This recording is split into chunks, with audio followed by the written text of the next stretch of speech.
এখন খাওয়া দাওয়া করে একটা ফ্রির বোতল নিয়ে তারপরে গিয়ে নামটা জানতে পারলাম।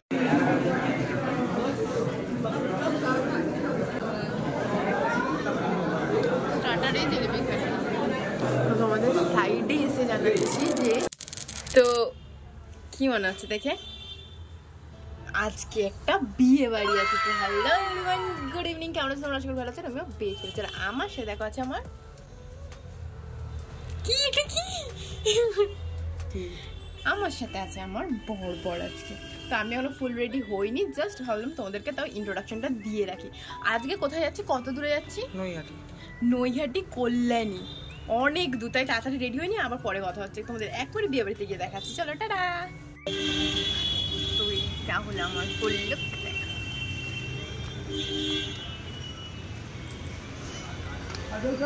চলো বেরিয়ে পড়ি।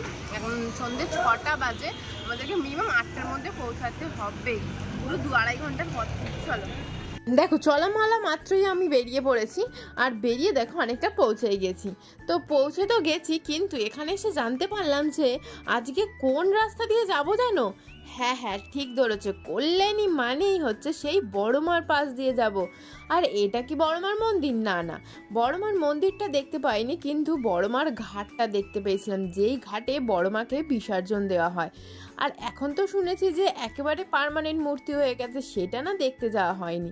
আর এই দেখো এখানে লেখা, এই দেখো শ্রী শ্রী শীতলা মায়ের পুজো এখানে। আর এটা হচ্ছে কল্যাণী। চলো এসে পৌঁছে গেছি, চলো তো আমি সামনে দেখতে পাচ্ছি, তোমরা দেখতে পাচ্ছ না, চলো গিয়ে ওই যে আলো জ্বলছে দেখতে পাচ্ছ, হলুদ। হ্যাঁ এটাই হচ্ছে সেই বিয়ে বাড়ি। আর এটা কার বিয়ে বাড়ি জানো? এটা হচ্ছে নৈহাটি এলাকার কাউন্সিলরের কাকার মেয়ের বিয়ে, তাই জন্যই কিন্তু এত হইচই। এরকম এলাকায় এরকম হইচই আমি তো এই ফার্স্ট টাইম দেখলাম। এখানে আমারও কিছু রিলেটিভের বাড়ি আছে, কিন্তু এত বড় করে এত সুন্দর করে বিয়ে বাড়ি আমি তো দেখিনি, কারণ এই এলাকাটা কিন্তু গ্রাম্য এলাকা। তার মধ্যে এত বড় ভিলা, এত সুন্দর সাজগোজ, এত সুন্দর ব্যবস্থা আমি তো কোনোদিন দেখিনি। আর এখানে যেন একটা ঘটনা ঘটেছে, দাঁড়াও বলছি তোমাদের। হ্যাঁ ঘটনাটা হলো, আমার শ্বশুরমশাইকে খুঁজে পাওয়া যাচ্ছিল না। আমরা এন্ট্রি দিয়ে ঢুকেছি, আর আমার শ্বশুরমশাই এক্সিট গেট দিয়ে ঢুকেছিল, যার জন্যই খুঁজে পাওয়া যাচ্ছিল না। কিন্তু তার মধ্যেও দেখো আমার বর সেই পল্লবী করে খালি পাগল হয়ে যাচ্ছে ওখানে। এখানে আমি খুঁজছি পাপাকে, ও খুঁজছে আমাকে, কে যে গাকে খুঁজি বুঝে পারছিলাম না। তারপরে এসে দেখো তোমাদেরকে বউয়ের মুখটাও দেখিয়ে দিলাম কথা বলতে বলতে। আর এইখানে দেখো এগুলো কি চলছে বলো তো? এইগুলো হচ্ছে বিয়ের দিনকে যে পার্টি শার্টি হয়েছিল সেইগুলো দেখানো হচ্ছে, কারণ বিয়েটা নাকি দিল্লিতে হয়েছিল, কারণ ছেলের বাড়ি দিল্লিতে। আর এখানে হচ্ছে রিসেপশনটা করা হচ্ছে। আর এই দেখো পাপা আর মা কিন্তু শাড়ি নিয়ে চলে গেছে গিফট হিসেবে। তারপরে ওনাদের শাড়ি টাড়ি দিয়ে পাপা গেল ছবি তুলতে। আর আমি তো প্রথমে ওনাদেরকে খুঁজেই পাচ্ছিলাম না, ওই জন্যই আমি ক্যামেরার মাধ্যমে কিন্তু সবাইকে খুঁজে বেড়াচ্ছিলাম। আর দেখো দিদিটাকে কত সুন্দর লাগছে দেখতে, খুব সুন্দর ফটোগুলো তোলা হয়েছে। কতটা ঠান্ডা নেই তাই খেতে ইচ্ছা করলো না, ইগনোর দেখো। চলো স্ন্যাক্সের দিকে, স্ন্যাক্সে ভিড় দেখে না। আরে বাপরে, স্ন্যাক্সের এখানে ভিড় দেখে তো মাথাই নষ্ট। আরে বাপরে, আমি তো ভাবতেই পারিনি এত ভিড় হবে। আরে বাপরে, কাউন্সিলরের মানে কি বলবো, বোনের বিয়ে বলে কথা, এই ভিড়টা তো স্বাভাবিক, কারণ এত লোক নিমন্ত্রণ করা হয়েছিল। এখানে কেন, খাবারের জায়গা গেলেও দেখতে পাবে যে এত লোক, আর স্ন্যাক্সের জায়গাতে একটু ভিড় হয়ই হয়, সেটা নিয়ে মাইন্ড করা যাবে না। আর দেখো কত ভিড়ের মধ্যে পাড়িয়ে তাও কিন্তু তোমাদেরকে আমি সব দেখাচ্ছি। এদিকে দেখো জিলিপি, এদিকে হচ্ছে জুস, আর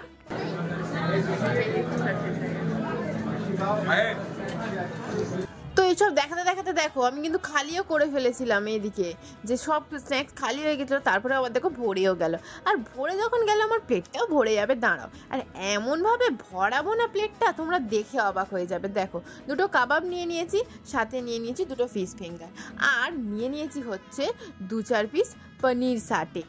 আর নিতে যাচ্ছি কি বলো তো, আমার সবচেয়ে ফেভারিট কি, এটা বেবিকর্ন, ক্রিস্পি বেবিকর্ন, যেটা খেতে আমার ভীষণ ভালো লাগে, যার জন্য আমি আমার অ্যানিভার্সারিতেও করেছিলাম। কি জানি না, স্টার্টার খেতে মানে কি বলবো, ভেজের থেকে নন ভেজের থেকে ভেজগুলোই অসাধারণ হয়েছিল। মানে না খেলে তোমাদেরকে আমি বুঝিয়ে পারবো না, মানে মুখের ভাষায় আমি বুঝিয়ে পারবো না। আর সাথে ছিল রেশমি কাবাব, যেটা আমার খাওয়া হয়নি।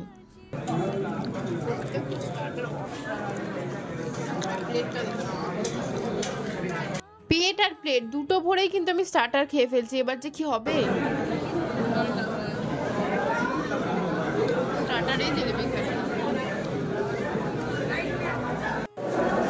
তোমাদের সাইডে এসে জানাচ্ছি যে মেন কোর্স কি করে খাবো আমি জানি না, স্টার্টার তো খেয়ে ফেলেছি। তো চলো দেখি মেন কোর্সে এবার যাওয়া যাক। বিয়ে বাড়ি আসামানি খাওয়া, কিছু কোনো কাজ নেই, চলো দেখি মেন কোর্স খাওয়া যায়। মেন কোর্সের তাগিদে আমি বড় বড় ঠ্যাং নিয়ে বড় বড় সিঁড়ি দিয়ে টপার টপ উঠে পড়ছি, কারণ ওপরেই হচ্ছে বুফে আর নিচে হচ্ছে বসে খাওয়ারও জায়গা আছে। কিন্তু সমস্যাটা কি জানো, নিচে হচ্ছে এত ভিড় দেখে পুরো একদম পাগল হয়ে গেছিলাম, তাই ভয় উপরে চলে এলাম। এদিকটা নন ভেজ আর এদিকটা হলো ভেজ। চলো এইবারে সবাইকে গুলি মেরে প্লেটের দিকে অগ্রসর হওয়া যাক। তো প্লেটের দিকে গিয়ে দেখছি এখানেও তো জেল্লা কম নয় রে দাদা। এখানে গিয়ে দেখছি কি নেই, এখানে পাস্তাই কত রকমের করেছে দেখো, গ্রিন পাস্তা, হোয়াইট পাস্তা, তারপরে ইয়েলো পাস্তা, আর ওখানে কি একটা ঘোড়া খাওয়ার চানা মতো করেছে, আমি ঠিক বুঝতে পারলাম না, ছোলা পেঁয়াজ লঙ্কা দিয়ে। আর ছিল স্যালাড আর সাথে ছিল রায়তা। এইবারে রায়তা যখন দেখে ফেলেছ বুঝেই গেছো ব্যাপারটা কি, মানে রায়তা দিয়ে আমরা কি খেতে পারি। আর মেন কোর্সে কি হচ্ছে তোমরা নিশ্চয়ই হালকা করে গেস করে ফেললে, তাই তো? কিন্তু তাও তোমাদেরকে তো এখানে দেখাবো না, কোথায় চলে যেতে হবে এটা দেখার জন্য অবশ্যই মিনি ব্লগে তোমরা খুব ভালো করেই জানো। আর দেখো স্যালাডে আমি একটু অনিয়ন খেতে বেশি ভালোবাসি শসার থেকে, তো তার জন্য দেখো প্লেট ভরে অনিয়ন নিয়ে নিয়েছি। এইবারে যাচ্ছি মেন কোর্সের দিকে। তো মেন কোর্স তো এখানে দেখতে পাবে না, কিন্তু আমার এই অসাধারণ লেগ পিস খাওয়া সিনটা দেখে রাখো, যাতে তোমাদের ইন্টারেস্ট এসে যায় যে আমাদেরকে মেন কোর্সের ব্লগটা দেখতেই হবে, তাই না? তো আমার বরের দেখেছো সারাক্ষণ আমাকে ধমক দিতে থাকে। আর এদিকে দেখো আমার বরের এখনও মেন কোর্স খাওয়া হয়নি, আমার শ্বশুরমশাইয়ের কিন্তু এদিকে ডেজার্টও খাওয়া হয়ে যাচ্ছে। আর আমিও কম যাই না, আমার শ্বশুরমশাইয়েরও আগে চলছি। দেখো আমি আবার আইসক্রিমও নিয়ে ফেলেছি। আর সেদিনকে আইসক্রিমের ফ্লেভারে কি ছিল জানো, ছিল হচ্ছে কফি আর চকলেট ফ্লেভার। দুটোর কম্বিনেশান এত জঘন্য হয় আমার জানা ছিল না। আমি একটু খেয়েছি কিনা খেয়েছি, ফেলে দিইনি। দেখো খাবার নষ্ট করতে আমার খুব গায়ে লাগে, তার জন্যই আমি আমার বরকে দিয়ে দিয়েছি। তারপরে দেখো ওখান দিয়ে বেরিয়েও পড়েছি। এই যে এনাদেরই হচ্ছে বিয়ে ছিল, নাম লেখা সুস্মিতা আর রাহুল। তো চলো এসে তো এতক্ষণ খাওয়া দাওয়া করে একটা ফ্রির বোতল নিয়ে তারপরে গিয়ে নামটা জানতে পারলাম। চলো আমাকে একটু খারাপ মনে করো না, আমি এরকমই আগে খাওয়া দাওয়াটা সারি, তারপরে দেখা যাবে কে রিলেটিভ কে কী, তাই না বলো?